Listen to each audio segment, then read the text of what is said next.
सलातु वस्सलामु अलैका या रसूल अल्लाह व अला आलिका व अस्हाबिका या हबीब अल्लाह।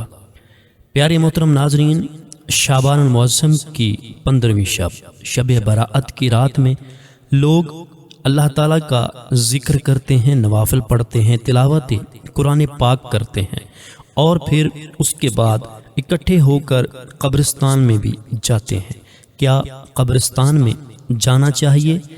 क्या ये अहादीस में इसका कोई सबूत मिलता है? आज की इस वीडियो के अंदर मैं इसके बारे में बयान करूंगा और साथ ही जो लोग कब्रिस्तान जाते हैं उनके लिए कुछ ज़रूरी बातें हैं, वो भी तवज्जो से समाअत कीजिएगा। इंशाअल्लाह आपको इसकी बरकतें हासिल होंगी। सबसे पहले नबी करीम सल्लल्लाहु अलैहि वसल्लम की एक हदीस समाअत कीजिए। उम्मुल मोमिनीन हज़रत सैयदतुना आयशा सदीक़ा रदियल्लाहु ताला अन्हा फरमाती हैं, मैंने एक रात सरवरे कायनात शाह मौजूदात सल्लल्लाहु ताला अलैहि वसल्लम को ना देखा तो बक़ीए पाक में मुझे मिल गए। आप सल्लल्लाहु अलैहि वसल्लम ने मुझसे फरमाया, क्या तुम्हें इस बात का डर था कि अल्लाह अज़्ज़ व जल और उसका रसूल सल्लल्लाहु अलैहि वसल्लम तुम्हारी हक तलफी करेंगे? मैंने अर्ज़ किया, या रसूल अल्लाह सल्लल्लाहु अलैहि वसल्लम, मैंने ख्याल किया कि शायद आप अज़वाज मुतहरात में से किसी के पास तशरीफ़ ले गए होंगे। तो फरमाया, बेशक अल्लाह ताला शाबान की 15वीं रात आसमान दुनिया पर तजल्ली फरमाता है, बस कबीलाए बनी कल्ब की बकरियों के बालों से भी ज़्यादा गुनाहगारों को बख्श देता है। तो जो लोग कब्रिस्तान में दुआ के लिए जाते हैं उनके लिए कुछ ज़रूरी बातें हैं, वो भी समाअत कीजिए। नबी करीम रऊफ़ुर रहीम सल्लल्लाहु अलैहि वसल्लम का फरमान अज़ीम है कि मैंने तुमको ज़ियारत क़ुबूर से मना किया था, अब तुम कब्रों की ज़ियारत करो कि वो दुनिया में बेरग़बती का सबब है और आखिरत की याद दिलाती है। किसी भी मुसलमान की कब्र की ज़ियारत को जाना चाहे तो मुस्तहब ये है कि पहले अपने मकान पर गैर मकरूह वलीउल्लाह के मज़ार शरीफ या वक़्त में 2 रकत नफल पढ़े। हर रकत में सूरह फातिहा के बाद एक बार सूरह आयत। किसी भी मुसलमान की कब्र की ज़ियारत को जाना चाहे तो मुस्तहब ये है कि पहले अपने मकान पर 2 रकत नफल पढ़े। हर रकत में सूरतुल फातिहा के बाद एक बार आयतुल कुर्सी और 3 बार सूरतुल इखलास पढ़े और उस नमाज का सवाब साहिब कब्र को पहुँचाए। अल्लाह ताला उस फौत शुदा बंदे की कब्र में नूर पैदा करेगा और इस शख्स को बहुत ज़्यादा सवाब अता फरमाएगा। मज़ार शरीफ या कब्र की ज़ियारत के लिए जाते हुए रास्ते में फजूल बातों में मशगूल नहीं होना चाहिए। कब्रिस्तान में उस आम रास्ते से जाए जहां माजी में कभी भी मुसलमानों की कब्रें ना थीं। जो रास्ता नया बनाया हुआ हो उस पर ना चलिए। रद्दुल मुख्तार में है कि कब्रिस्तान में कब्रें पाट कर जो नया रास्ता निकाला गया हो उस पर चलना हराम है, बल्कि नए रास्ते का सिर्फ गुमाने गालिब हो तब भी उस पर चलना नाजायज़ गुनाह है। कई मज़ारात औलिया पर ज़ायरीन की सहूलत की खातिर मुसलमानों की कब्रें मिस्मार करके यानी तोड़ फोड़ कर फ़र्श बना दिया गया है। ऐसे फ़र्श पर लेटना, चलना, खड़े होना, तिलावत और ज़िक्र व अज़कार के लिए बैठना वगैरह हराम है। दूर ही से फातिहा पढ़ लीजिए, आपकी फातिहा हो जाएगी।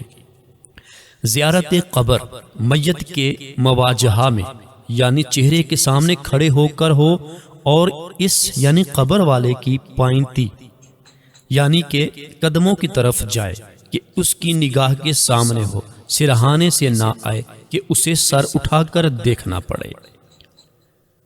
कब्रिस्तान में इस तरह खड़े हों कि कब्र की तरफ पीठ और कब्र वालों के चेहरों की तरफ मुंह हो।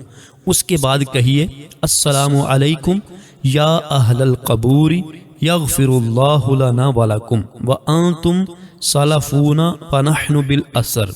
तर्जुमा, اے قبر والو تم پر سلام ہو، اللہ عز و جل ہماری اور تمہاری مغفرت فرمائے، تم ہم سے پہلے آ گئے اور ہم تمہارے بعد آنے والے ہیں۔ جو قبرستان میں داخل ہو کر یہ کہے اللہم رب الاجساد البالیتی والعظام الناخرۃ التی خرجت من الدنیا وہی بک مؤمنۃ ادخل علیہا روحا من عندک وسلاما منی۔ ترجمہ: اے اللہ عز و جل، اے گل جانے والے جسموں اور بوسیدہ ہڈیوں کے رب، جو دنیا سے ایمان کی حالت میں رخصت ہوئے، تو ان پر اپنی رحمت اور میرا سلام پہنچا دے۔ تو حضرت سیدنا آدم علیہ السلام سے لے کر اس وقت تک جتنے مومن فوت ہوئے سب اس یعنی دعا پڑھنے والے کے لیے دعائے مغفرت کریں گے۔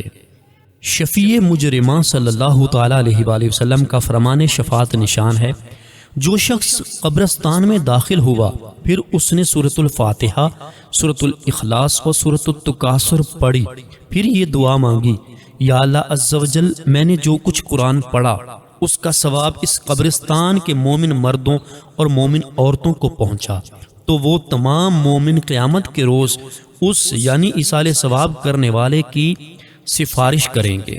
حدیث پاک میں ہے جو 11 بار سورہ اخلاص پڑھ کر اس کا ثواب مردوں کو پہنچائے تو مردوں کی گنتی کے برابر اسے یعنی ایصال ثواب کرنے والے کو ثواب ملتا ہے۔ قبر کے اوپر اگربتی نہ جلائی جائے، اس میں بے ادبی اور بدفعلی ہے۔ ہاں، اگر حاضرین کو خوشبو پہنچانے کے لیے لگانا چاہیں تو قبر کے پاس خالی جگہ ہو وہاں لگائیں، کہ خوشبو پہنچانا محبوب یعنی پسندیدہ ہے۔ اعلیٰ حضرت رحمۃ اللہ تعالیٰ علیہ ایک اور جگہ فرماتے ہیں، صحیح مسلم شریف میں حضرت عمرو بن عاص رضی اللہ تعالیٰ عنہ سے مروی ہے، انہوں نے دم مرگ یعنی بوقت وفات اپنے فرزند سے فرمایا، جب میں مر جاؤں تو میرے ساتھ نہ کوئی نوحہ کرنے والی جائے نہ آگ جائے۔ قبر پر چراغ یا موم بتی وغیرہ نہ رکھے۔